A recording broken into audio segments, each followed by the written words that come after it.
Hey, what's going on, everybody? I'm Brian Tan, and here's another episode of Tan Talks.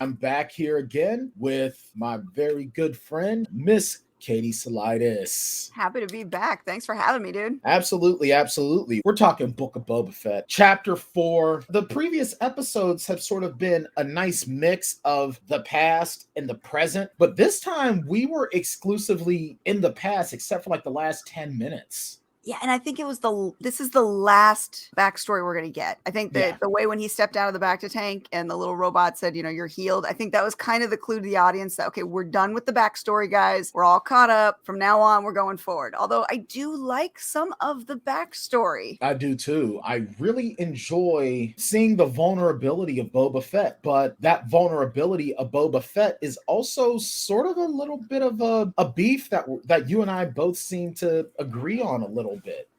Yeah, I mean, it's humanizing. Yes and no. It's humanizing, but it's like at the same token, how much is too much? Right. Yeah, you don't want to bring him down so far that he's no longer the character that you thought he was. Right. And one of my biggest beefs on this episode was how many times he had to say, "I'm Boba Fett," and he felt weak every time he said it. And it's like, put the helmet on, get your armor back on. Don't walk around without your armor on, because honestly, and they did say in the episode, without his armor, he is a lot less intimidating. He's a lot less persuasive, and we get that. And I liked the humanizing side, but we need Boba Fett to show up as Boba Fett now, because shit's about to go down. Right. Now, the one thing that I will counter with that, though, is it the armor that makes the man or the man that makes the armor? You and I are on the same page on that regard, as far as, seeing him without his armor so often and seeing him without his helmet, especially because in the original series, we never saw him without his helmet. Mm-hmm. And I get he had to get his armor back. We saw,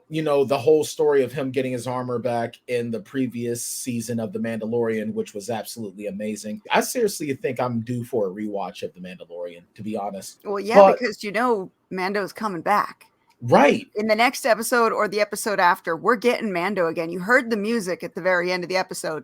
Right. Mando's coming back, and I am here for this. Oh, he's definitely calling for some backup. Hey, you owe me, right? I feel like this episode was important because I was asking the question that a lot of us I know were. How did Fennec Shand and Boba Fett come together? Because we saw them together in the previous season because, let's be frank, Mando messed her up pretty good. Mm-hmm. It's like, how did she come back? And how was she back with Boba Fett? I think that was the biggest reveal of the previous season of The Mandalorian up until Luke shows up. How right? cool is it, though, that he took her to essentially like a tattoo parlor, a mod parlor? Yeah. And it throws down some credits like Fixer.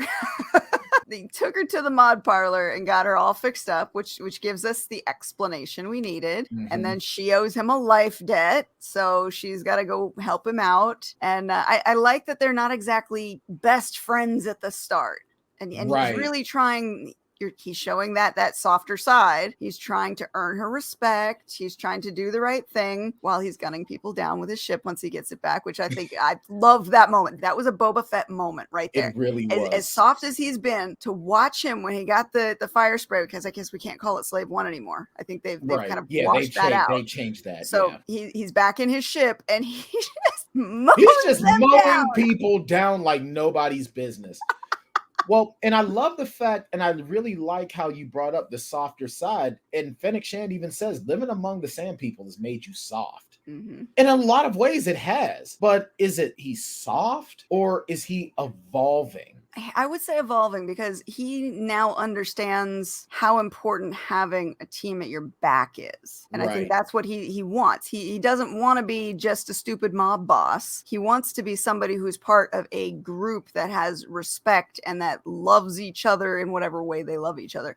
But that you can count on, you can rely on, and they're there because not they're being paid for it. They're because they want They to want be to there. be there. Yeah. And I think that's what he learned from the Sand People. And yeah, that can be perceived as soft because a lot of these mob boss, these crime syndicate families, they rely on fear. They rely on the money. They rely on all of the other methods to keep people at their back. Right. She was the first one he won over because, you know, she decided to stick around because she wanted to. It's almost like he proved his point to her by not arguing the point.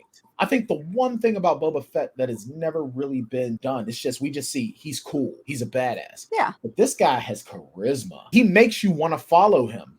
As long as he's got his helmet on. As long as he got his helmet on. Otherwise, he's just some dude with an Australian accent that just looks mean. Keeps repeating, I am Boba Fett. Yeah, I am Boba Fett. Know who you are, dude. Yeah, okay. We know who you are. I joke. I do love the character, but every time he said it in that episode, I was like, dude, please. It would be great. And your new favorite Wookiee is back. I know. And it looks like he's joined Boba Fett. Yeah, which no hard we feelings. called it. Yeah, and we called it. We said this last week. He's joining the crew. We got to talk about Jabba's palace. Oh, man. Because Jabba's palace, I think, in this episode really becomes its own character in a sense that Boba is making use of the area perfectly. I love how he calls this meeting of all the heads of the crime bosses of Tatooine. I'm ready to make the argument for him. If they take his space, they're going to come for your space next. But he's like, okay, fine. You know, and it's like, well, what's to stop us from killing you? And then here comes the Rancor, like the Rancor just knew. And Boba and Fennec don't even move. That was a good, strong moment. Although his argument, I think, was weak. And I know he doesn't trust them, so he doesn't really care what they say. But I felt like his argument could have been made stronger there too. Right. No, I agree. But I think his thinking is this. When he said, fine, I'll do it myself. He should have added, but I'm going to remember y'all didn't help me. What I'm thinking his thinking is that I'll stave this off on my own. They're going to be too scared of me to try to challenge me after. Now, granted, the best time to attack your enemy is when they're weak from the previous battle. But I think that he's banking on his reputation as a bounty hunter and his reputation as I held off this syndicate to sort of protect him. And I think he's also banking on the people of that area to have his back when he does it. So I think he's putting a lot to chance of his success. He's betting on himself. I feel like there's so much double crossing going on that I think he needed to show a little more strength to these people because exactly as you said, you attack when your enemy's weak. And there's going to be a bit of weakness, even if he's got his forces in play and they're doing a good job against the main enemy, he's still vulnerable. We'll see what happens. I seriously don't know if he's the Daimo at the end of the season. I think this war is going to last until the end of the season, and then the final scene, the other crime bosses are going to show up.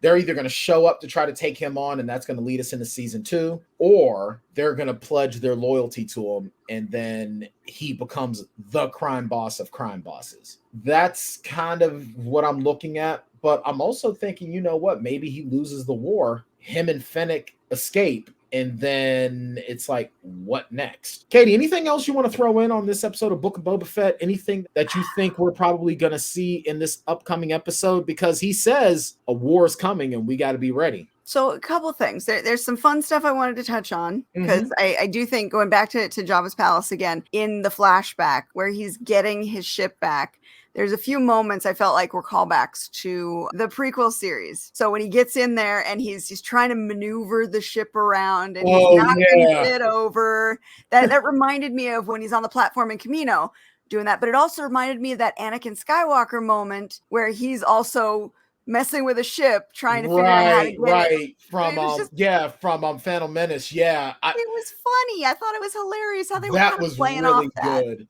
That was really good. So the droids in the kitchen. The one was obviously a callback to our first encounter with Jabba's palace. The torture, I think, droid. Not the one who's actually doing the torturing, but the one who is doling out instructions. And I can't remember what his designation is. To see him as, a lowly chef in the kitchen was kind of funny. I liked that. It was a really like takeaway scene. It like took us out of what we were actually doing, but it was so funny, and it was done in fan service that I'll let it pass. Right. Because it really did nothing for us, but it was hilarious. And I like love those moments. I think we need some of those funny, knockoff moments. We need something kind of chill. I love the fact that the cute little droid realizes who he is and just shuts himself off. Like, but at the end of the episode, what does Fennec say? Asks about the credits and says, if you know where to look, you can hire the right muscle. And what song was playing? I am so here for this next week. It better be. I want to see Mando come back with his team and the Darksaber.